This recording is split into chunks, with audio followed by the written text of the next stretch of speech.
प्रभाग क्रमांक 17 मध्ये यादव घराण्याचा दबदबा कायम. 25 वर्षाच्या विकास कामांचा वारसा. लोकेश अप्पांचा दणदणीत विजय.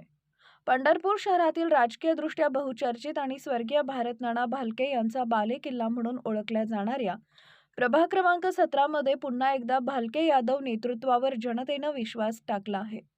स्वर्गीय भारतनाना भालके यांच्या तालमीत घडलेले मातंग समाजाचे खमक्या नेते आणि माजी नगरसेवक नागेशभाऊ यादव यांच्या 25 वर्षाच्या विकास कामांच्या जोरावर त्यांचे चिरंजीव लोकेश अप्पा यादव यांनी भरघोस मतांनी विजय मिळवला आहे.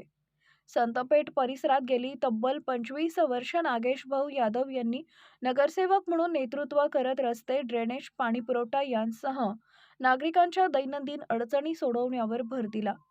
फुले, शाहू, आंबेडकर विचारांचा वारसा जपत सर्वधर्म समभाव आणि सर्वसमावेशक नेतृत्व ही त्यांची ओळख ठरली. त्यामुळेच केवळ एका समाजापुरते मर्यादित न राहता संपूर्ण प्रभागानं लोकेश अप्पा यादव यांना कौल दिला. या निवडणुकीत खासदार प्रणिताताई शिंदे, नूतन नगराध्यक्ष प्रणिताताई भालके आणि नगरसेविका माधुरीताई धोत्रे यांनीही प्रचार रॅलीत सहभाग घेत लोकेश अप्पा यादव यांना विजयी करण्याचं आवाहन केले होते. या आवाहनाला प्रभागातील नागरिकांनी उत्स्फूर्त प्रतिसाद दिला आणि निकालातून ते स्पष्ट झाले. विशेष बाब म्हणजे वयाच्या अवघ्या 23व्या वर्षी नगरसेवक बनण्याची ऐतिहासिक परंपरा नागेशभाऊ यादव यांनी सुरू केली होती. तीच परंपरा आता त्यांचे सुपुत्र लोकेश अप्पा यादव यांनी कायम ठेवली आहे. वडिलांच्या मार्गदर्शनाखाली प्रभागात मोठ्या प्रमाणात विकास कामं करून सामाजिक प्रश्न सोडवण्याचा माझा निर्धार आहे.